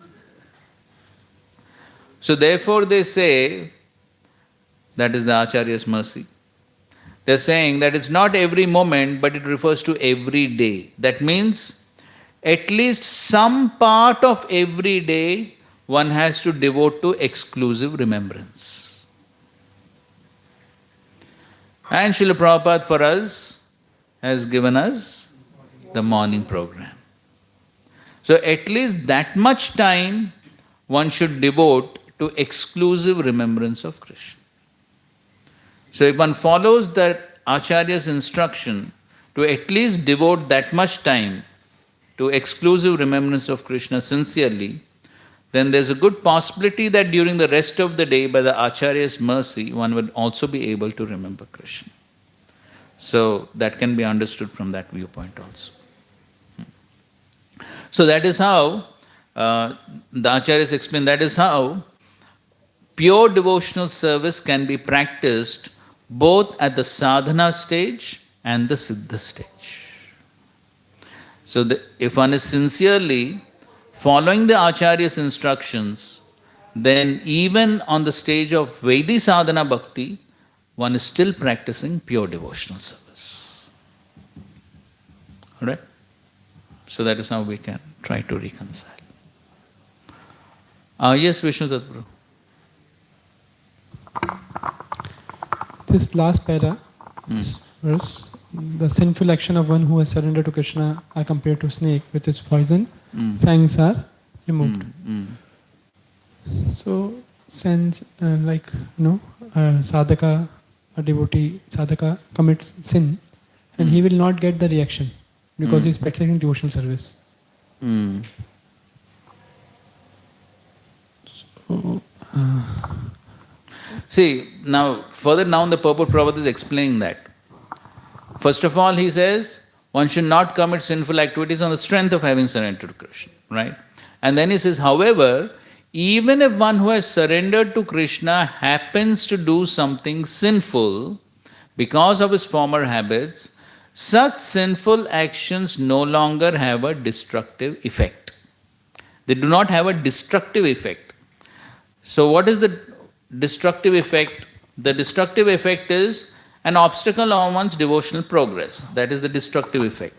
But that is what Krishna is explaining in the Bhagavad Gita, that even though one may have committed sudurachar means extremely sinful activity, but at the same time, if the devotee is seriously practicing devotional service, bhajate mam ananya bhak, and the acharyas explain that he also sincerely repents for it, he is ready to undergo punishment for it. So if all these factors are there, so the Lord understands the sincerity of the devotee, and that is what he is telling in the next verse. Then how the Lord reciprocates with such a devotee? Kshipram bhavati dharmatma shashvashant. So Krishna purifies him. Okay, by mistake some sinful activity has taken place, some sinful desire is there. So Krishna will purify him because bhajate mam ananya bhak is going on. So that is why these points are there. Therefore, Prabhupada is writing that he is engaged in devotional service. He is remembering Krishna at every moment. So the serious practice of devotional service is going on, and that purifies him. And then Krishna, understanding the sincerity of such a devotee, protects him. So, Prabhuji, this means that he may not get the reaction, but that reaction or the act will not cause him fall down from the devotional service. The destruction will not happen. That he will, Exactly. But he may not get the reaction of his. Yes, the Lord may punish him if the Lord desires. He may punish him for that activity, but in any case, his devotional progress will not be obstructed. His devotional life will go on. ठीक?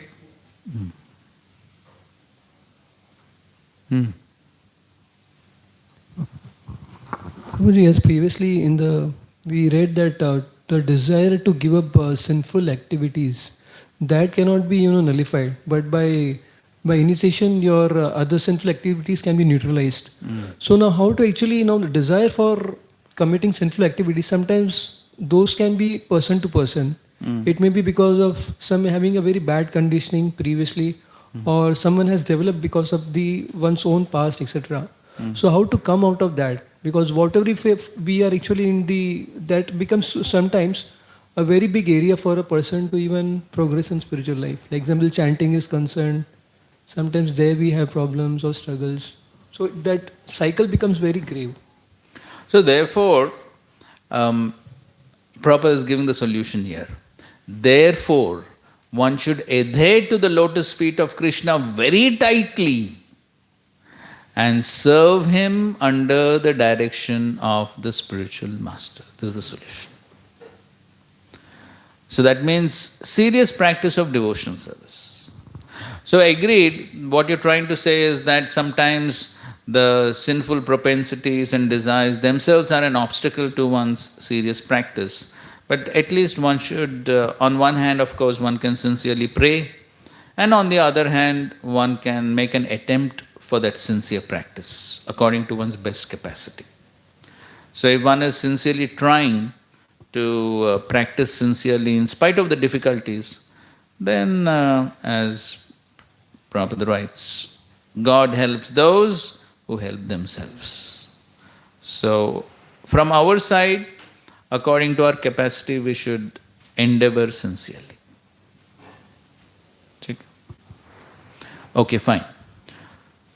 So this is the glory of devotional service, and how this is the best atonement for all sinful desires. That's the only process that can totally nullify all sinful desires, and that is how one can be saved from hellish life. And so in this way, Shukdev Goswami has answered Parikshit Maharaj's question till verse 19. But now, so just like we saw, Krishna spoke Siddhanta and then story to substantiate. Same thing here also. Till now Shukdev Goswami spoke the Siddhanta, and now to substantiate it, story. So now from the next verse begins the famous Ajamil story. Atra chodaharantimam itihasam puratanam dutanam Vishnu yamayo samvadastam nibodame. Translation. In this regard, learned scholars and scientific persons describe a very old historical incidents involving discussions between the order carriers of Lord Vishnu and those of Yamraj. Please hear of this from me. Yes, so this is Puratanam, very old.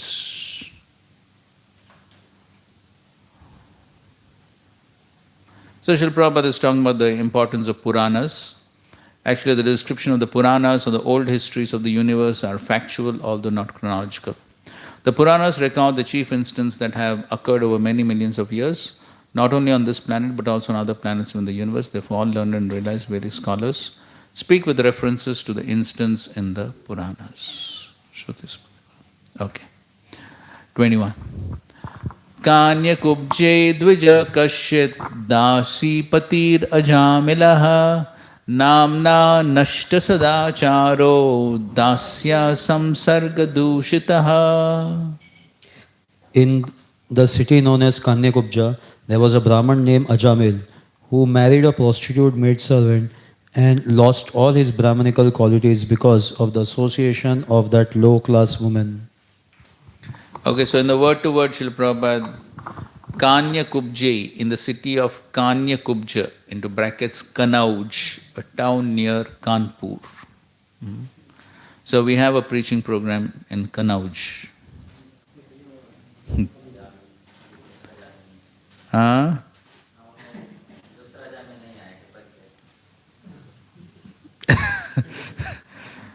इतना आसान नहीं है.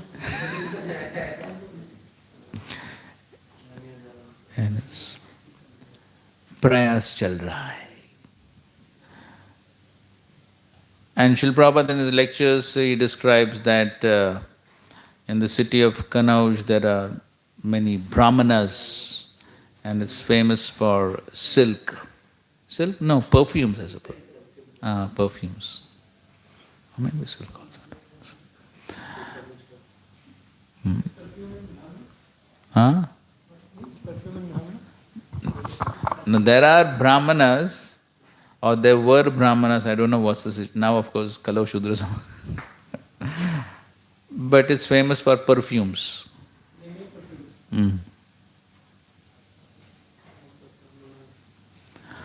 Okay, and in his lecture, Srila Prabhupada also, he focuses on this Nashta Sadachar. Nashta Sadachar. And in this purport also Prabhupada is emphasizing that. Ajamil, a qualified Brahmana youth, lost all his Brahmanical qualities because of his association with a prostitute. But he was ultimately saved because he had begun the process of Bhakti Yoga. Therefore, in the previous verse, Shukdev Goswami spoke of the person who has only once surrendered himself at the lotus feet of the Lord, Mana Krishna Padaravindayo, or has just begun the Bhakti Yoga process. You see the connection? So, even if you take that literally, that once one has surrendered or only one has begun to surrender and then one gives up, just like Ajamil. But still, because he did that once, that will come to save him. So, even if you take that once sakrit in a literal sense, but still it is correct. So, either ways we can take it. So, that sakrit can mean full surrender. So, if one is fully surrendered, definitely one will be saved. But even if we say it is just the beginning of one surrender, then still it applies. Still he'll be saved. May not be immediately, but then at certain point of time. And that's what Ajamil's story is showing, and that's what Srila Prabhupada is writing over here. Therefore, in the previous verse, Shukdev Goswami spoke of the person who has only once surrendered himself at the lotus feet of the Lord, or has just begun the Bhakti Yoga process. Bhakti Yoga begins with Shravanam Kirtanam Vishnu, hearing and chanting of Lord Vishnu's Hare Nama. And after this Hare Nama verse, Prabhupada says, the process of chanting the holy name of the Lord is always superbly effective, but it is especially effective in this age of Kali. Okay? So it's always effective. It's not that only in Kali Yuga. Holy name of the Lord is always effective. But because it is the Yuga Dharma in this age, it is especially effective. And that is what is going to be explained. 22. Bandyakshay keita vaishyauryer garhitam vrittimastitah bibrat kutumbam ashuchir yatayam asadehinah. This fallen Brahmana, Ajamil, gave trouble to others by arresting them, by cheating them in gambling, or by directly plundering them. This was the way he earned his livelihood and maintained his wife and children. Yes, so he was doing all these nonsensical activities. Bandi Akshay, arresting. Keitave. If you hear lecture Prabhupada, actually he elaborates on some of these things, how he was cheating and things. Prabhupada gives some practical things there. You can hear. So he was doing all these things. So here Srila Prabhupada writes that the more society allows prostitution and illicit sex, the more impetus it gives to cheaters, thieves, plunderers, drunkards, gamblers. Of course, that's what's happening now. Therefore, we first advise all the disciples in our Krishna consciousness movement to avoid illicit sex, which is the beginning of all abominable life, and which is followed by meat-eating, gambling, intoxication, one after another. Of course, restraint is very difficult, but it is quite possible if one fully surrenders to Krishna, since all these abominable habits gradually become distasteful for a Krishna conscious person. If illicit sex is allowed to increase in society, however, the entire society will be condemned, for it will be full of rogues, thieves, cheaters, and so forth. 23. Evam nivasatastasya lalayanasya tatsutan kalo tyagan mahan rajan ashtashityayusha samaha. My dear king, while he thus spent his time in abominable sinful activities to maintain his family of many sons, 88 years of his life passed by. 88 years. Tasya pravayasa putra dasha tesham tuyo vamaha balo narayano namna pitroscha dayito bhrisham. Translation. That old man Ajamil had 10 sons, of whom the youngest was a baby named Narayan. Since Narayan was the youngest of all the sons, he was naturally very dear to both his father and his mother. So here Prabhupada writes, the word pravayasa indicates Ajamil's sinfulness, because although he was 88 years old, he had a very young child. 50 years one should give up. Next.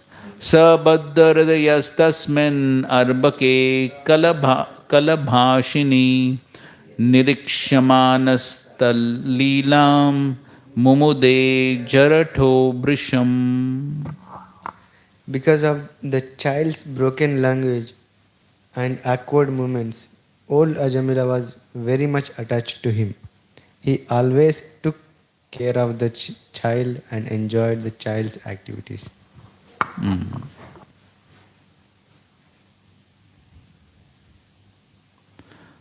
So he always enjoyed the child's activities. But then, as he was, because he loved the child, all the time he was calling out Narayan. So Prabhupada is making that point here. Since the old man was very much attached to the child, he enjoyed the child's activities, and because the child's name was Narayan, the old man always chanted the holy name of Narayan. Although he was referring to the small child and not to the original Narayan, the name of Narayan is so powerful that even by chanting his son's name, he was becoming purified. Srila Rupa Goswami therefore declared that if one's mind is somehow or other attracted by the holy name of Krishna, tasmat kenapi upayena mana Krishna niveshayet. One is on the path of liberation. Next. Bunjana prabiban khadhan balakam sneha yantritaha bhojayan payayan mudho na veda gatam antakam. When Ajamila chewed food and ate it, he called child to chew and ate it. And when he drank, he called child to drink also. Always engaged in taking care of the child and calling his names Narayan. Ajamil could not understand that his own time was now exhausted and that the death was upon him. Okay, so Bunjana, Prabhiman, Khadan. So all the time he was calling Narayan, please eat, Narayan, drink. So in this way. But here it is being described, Moodha. Okay, he was doing all these activities, but he is Moodha. He could not understand Na Veda Agatam Antakam. He could not understand. Antakam has come. He could not understand that. So Prabhupada writes, somehow or other, therefore he was attached to the name Narayan.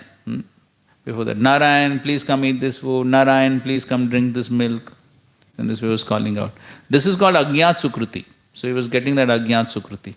Although calling for his son, he was unknowingly chanting the name of Narayan, and the holy name of the Supreme Personality of God is so transcendently powerful that his chanting was being counted and recorded.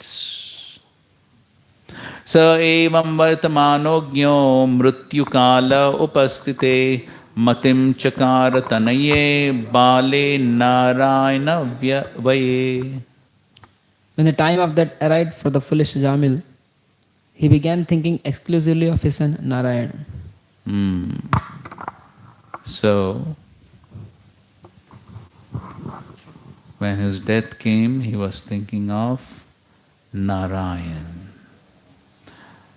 So here, Srila Prabhupada writes, therefore, okay, it may be concluded, the second paragraph, it may be concluded that Ajamil, who was the son of a Brahmana, was accustomed to worshipping Narayan in his youth. Because in every Brahmana's house there is a worship of the Narayan Shila. This system is still present in India. In a rigid Brahmana's house there is Narayan Seva, worship of Narayan. Therefore, although the contaminated Ajamil was calling for his son, by concentrating his mind on the holy name of Narayan, he remembered the Narayan he had very faithfully worshipped in his youth. Okay? So now in the next purports, this point is being elaborated by the Acharyas. That even though he called out to his son Narayan, he remembered Lord Narayan at the time of death. So that is the benefit he got because of his previous worship of Narayan. And that's what we read, Prabhupada says, that because he began his devotional service in his youth, Sakrit, because he began his devotional service, therefore in his lectures Prabhupada also says that because of that devotional service, Paramatma inspired him to name his son Narayan. Prabhupada says that also. So the Lord inspired him to name his son Narayan, and now at the time of death, when he's calling out Narayan, he remembers Lord Narayan. So that is how he gets the benefit of that initial practice of devotional service. So now, Srila Prabhupada is quoting various acharyas just to prove this point, that at the time of death, when he called out Narayan, he actually remembered Lord Narayan. So now he's quoting Sridhar Swami. So express his verdict as follows. Etacha tal upalala nadadi Shri Narayana Namocharana Mahatmena Tad Bhaktir Eva Buddh Iti Siddhanto Payogitvenapi Krishna. According to the Bhakti Siddhanta, it is to be analyzed that because Ajamil constantly chanted his son's name Narayan, he was elevated to the platform of bhakti, although he did not know it. So because he was constantly calling out Narayan, his son's name, so the bhakti developed. The bhakti developed. And then similarly, Srila Veerraghavacharya gives this opinion.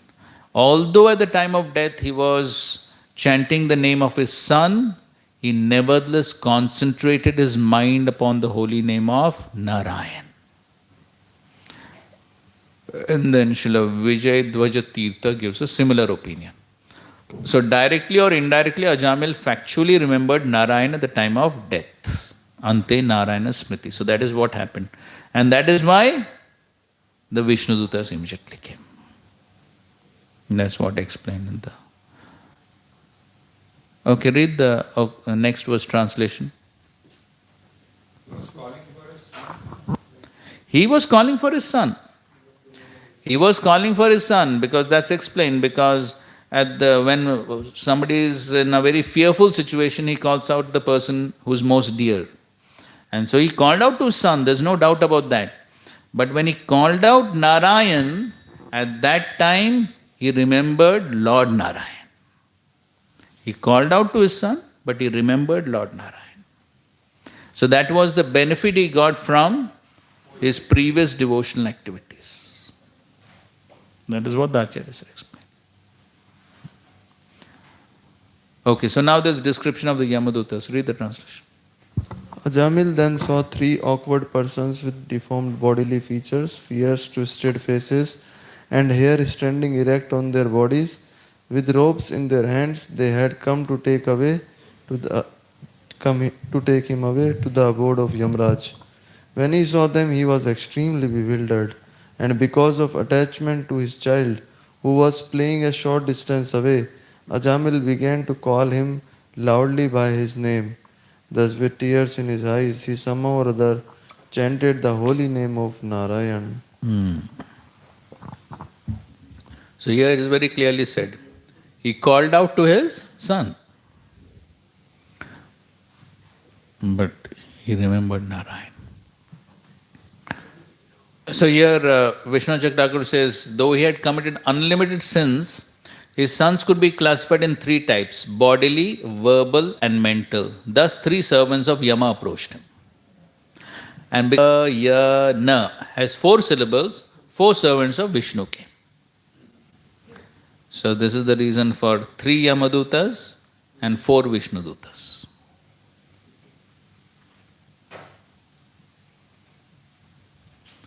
Okay, 30.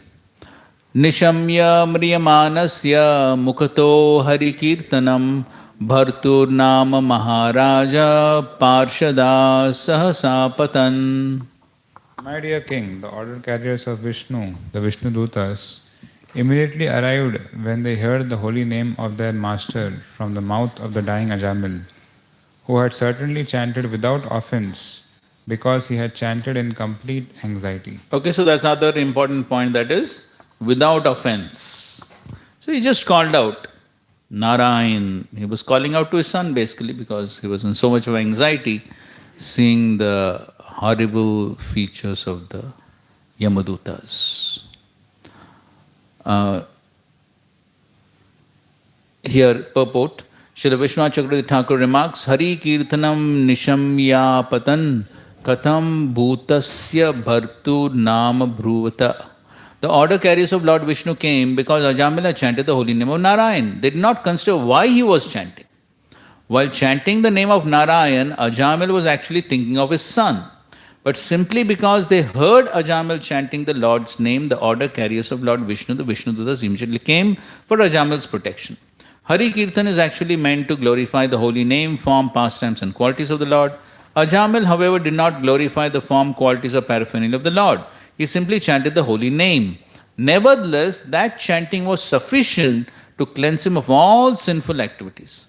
As soon as the Vishnudutas heard their master's name being chanted, they immediately came. In this regard, Srila Vijay Dvaja Tirtha remarks, Ajamil chanted the name of Narayan because of his excessive attachment to his son. Nevertheless, because of his past good fortune in having rendered devotional service to Narayan, he apparently chanted the holy name in full devotional service and without offenses. Okay, so that was the benefit of previous devotional service. 31. Vikarshato antarhridaya dasi patim ajamilam yama preshyan vishnuduta varayam asurojasa. The order carriers of Yamaraj were snatching the soul from the core of the heart of Ajamila, the husband of the prostitute. But with resounding voices, the messengers of Lord Vishnu, the Vishnudutas, forbade them to do so. Okay, so here one important point Prabhupada says is anta hridayat, from within the heart. So very clearly shows where the soul is located, within the heart. So in the purport, Prabhupada, first of all, he says, Vaishnava is one who has surrendered to the lotus feet of Lord Vishnu, is always protected by Lord Vishnu's order carriers. The order carriers of Yamaraj have jurisdiction over all sinful living entities, but the messengers of Lord Vishnu, the Vishnudutas, are capable of punishing anyone, including Yamaraj, if he wrongs a Vaishnava. That's one point. And the next point Prabhupada writes is, materialistic scientists do not know where to find the soul in the body of their material instruments, with their material instruments, but this verse clearly explains that the soul is within the core of the heart, Hridaya. It is from the heart that the Yamadutas were extracting the soul of Ajamil. And then he's explained that along with the soul there is super soul, Ishvara Sarvabhutana. And the last sentence, that's another important point. At the appropriate time, one's next body is immediately chosen, and both the individual soul and the super soul transfer to that particular bodily machine. This is a process of transmigration. During transmigration from one body to the next, the soul is taken away by the order carriers of Yamaraj and put into a particular type of hellish life, Naraka, in order to become accustomed to the condition in which he will live in his next body. And this was also explained by Lord Kapila, if you remember, in the 3rd canto. So there also he explains that in hellish, why the soul is taken to hell? It's training. It's training for the next body. And there Srila Prabhupada gives examples. So just like if next body the soul is supposed to get the body of a hog, then he has to be trained so that he can relish eating stool. Otherwise, how will relish? So he has to become trained and accustomed to that. And that training, so one thing is of course the punishment for his sinful activities, but the other aspect is also the training for the next body. So both the things are achieved in hell before he is given the next body. Huh?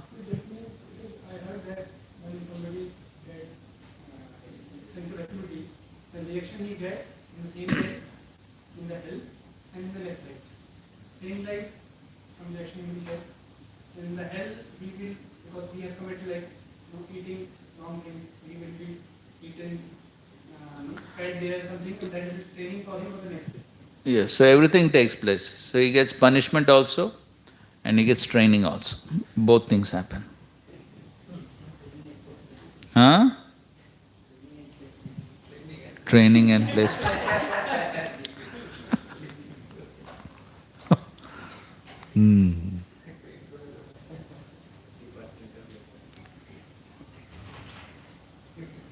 Okay.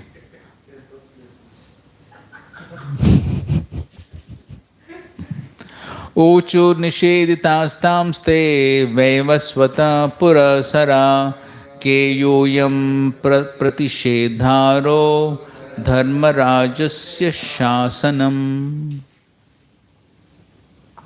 When the order carriers of Yamaraj, the son of sun god, were thus forbidden, they replied, "Who are you, sirs, that have the audacity to challenge the jurisdiction of Yamaraj?" Okay, so the Yamadutas, they also challenged. Who are you? Challenging us. Next. Kasya va kuta ayata kasmadasya nishedata kim deva upadevaya yuyam kim siddha sattamaha. Whose servants are you? Where have you come from? And why are you forbidding us to touch the body of Ajamila? Are you demigods from the heavenly planets? Are you sub-demigods? Or are you the best of devotees? So they are asking, who are you? Prabhupada focuses on that word Siddha Sattama, which means the best of the perfect. So that's basically the devotees. So when one understands that the soul is part and parcel of the Supreme Soul and one thus engages in the devotional service of the Supreme Soul, one becomes Siddha Sattama. One is then eligible to live in the Vaikuntha planets or Krishna Loka. The word Siddha Sattama therefore refers to a liberated pure devotee. And the last paragraph, it should also be noted that Ajamil was not yet dead, for the Yamudutas were trying to snatch the soul from his heart. So they had not yet... So they had not yet removed the soul from the heart. So if they had removed it, he would be dead. They were only trying, they had just begun. So they had not yet removed the soul. And so they could not take the soul, however, and therefore Ajamil was not yet dead. This will be revealed in the later verses. Ajamil was simply in an unconscious state when the argument was in progress between the Yamadutas and Vishnudutas. Okay, the next few verses, 3 verses, 34, 35, 36, is a description of the Vishnudutas. Please read. The order carriers of Yamraj said, "Your eyes are just like the petals of lotus flowers, dressed in yellow silken garments, decorated with garlands of lotuses, and wearing very attractive helmets on your heads and earrings on your ears, and you all appear fresh and youthful. Your 4 long arms are decorated with bows and quivers of arrows and with swords, clubs, conch shells, discs, and lotus flowers. Your effulgence has dissipated the darkness of this place with extraordinary illumination. Now, sirs, why are you obstructing us?" Yes, they're saying, "You're looking so beautiful, so gentlemanly, then why are you coming and obstructing us to do this? We're doing some dirty work here of taking this sinful person, and you're so beautiful, gentlemanly, why you have come into this place?" So in purport, before even being introduced to a foreigner, one becomes acquainted with him through his dress, bodily features and behavior, and can thus understand his position. So therefore Srila Prabhupada also said, dress before you address. So Srila Prabhupada did emphasize on a good dress. I don't know if you've heard this pastime, Shrutakirti Prabhu tells this pastime of how so in those days there was not much money, and devotees would usually not be well dressed, some old dresses and things like that. But once Shrutakirti Prabhu received from another devotee a nice silk dress, silk dhoti kurta. And one day somehow, because of some busy schedules or whatever, he did not find time to wash his other clothes. And so the only pair which he had was this new silk dress. And so that day he wore that silk dress, and then he went before Srila Prabhupada. So Srila Prabhupada very much appreciated, "Oh, very nice silk dress." So Srila Prabhupada did want devotees to be well dressed, because that's what people first see. And that's the first impression which people get. So therefore, one should be neatly dressed at least, not opulently dressed, but neatly dressed. And also, it's explained that how Srila Prabhupada was always very particular about regular shaving. Of course, both in his lectures and purport, Srila Prabhupada says that one must... Actually, Prabhupada gave the instruction for both brahmacharis and grihasthas. Prabhupada says that one must shave at least once a month. Prabhupada gave a general instruction for all devotees. But Shrutakirti Prabhu tells this pastime of how when Srila Prabhupada was in Vrindavan in 1974, Srila Prabhupada was very sick at that time, and the governor of Uttar Pradesh was going to come to meet him. And so even though Srila Prabhupada was very sick, Srila Prabhupada still shaved. He shaved. And he went to meet this governor. So, this was Srila Prabhupada's standard. And so Srila Prabhupada never encouraged beard, mustache, and these things, which nowadays we see some devotees keeping. So this was never the standard of Srila Prabhupada. Srila Prabhupada was very much against it. So therefore, in our preaching also, this is what we should tell other devotees. This is the standard Srila Prabhupada wanted, clean shaved. And that is what we are supposed to follow if we want to please him. So 3 things Prabhupada is saying here: dress, bodily features, behavior. This is how one becomes introduced to some other person. And so all these, if you want to create a good impression, then all these things must be proper. The dress, bodily features of course means at least clean shaven and things like that. And behavior, we all discussed that. Therefore, when the Yamadutas saw the Vishnudutas for the first time, they were surprised. They said, by your bodily features you appear to be very exalted gentlemen, and you have such celestial power that you have dissipated the darkness of this material world with your own effulgences. Why then should you endeavor to stop us from executing our duty? It will be explained that the Yamadutas, the order carriers of Yamaraj, mistakenly considered Ajamil sinful.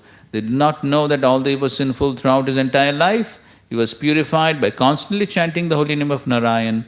In other words, unless one is a Vaishnav, one cannot understand the activities of a Vaishnav. Vaishnavera kriya mudra vigyena bhujai. Also, there's an English saying, it takes one to know one.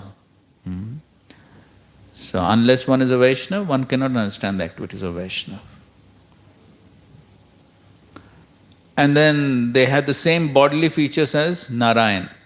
So, in the next paragraph, Prabhupada says, all the residents of Vaikuntha Loka know perfectly well that their master is Narayan or Krishna, and that they're all his servants, they're all self-realized souls who are Nitya Mukta, everlasting liberated.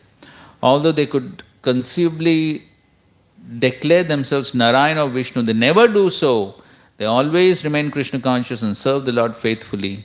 Such is the atmosphere of Vaikuntha Loka.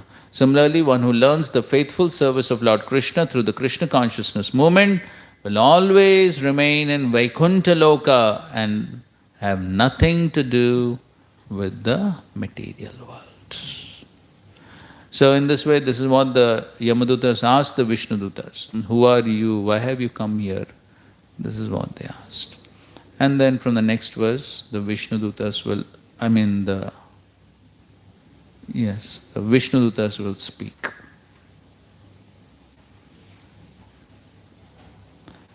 Okay, fine, we'll stop here. Continue. Huh?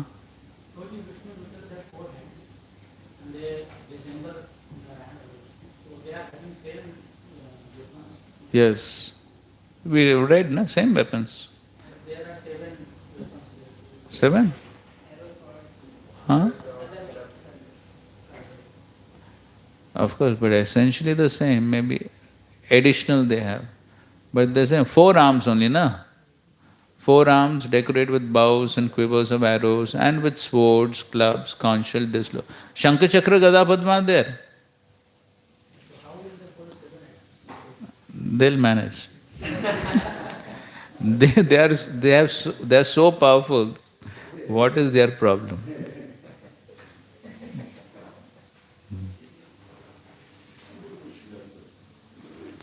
Srila Prabhupada ki jai, Granthra Srimad Bhagavatam ki jai, Samved Gaur Bhakta Vrinda ki jai. Hare Krishna. Okay, attendance.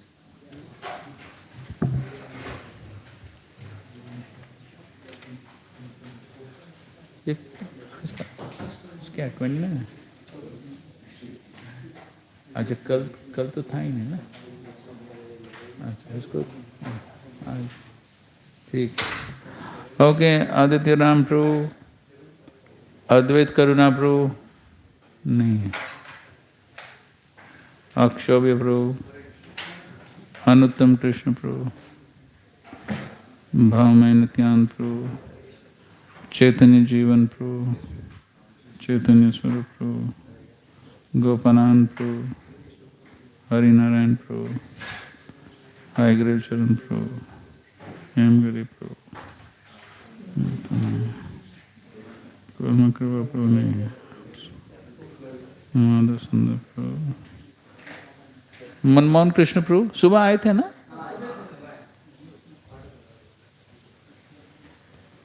Manoram गौराम Prabhu, Nalinikant Prabhu,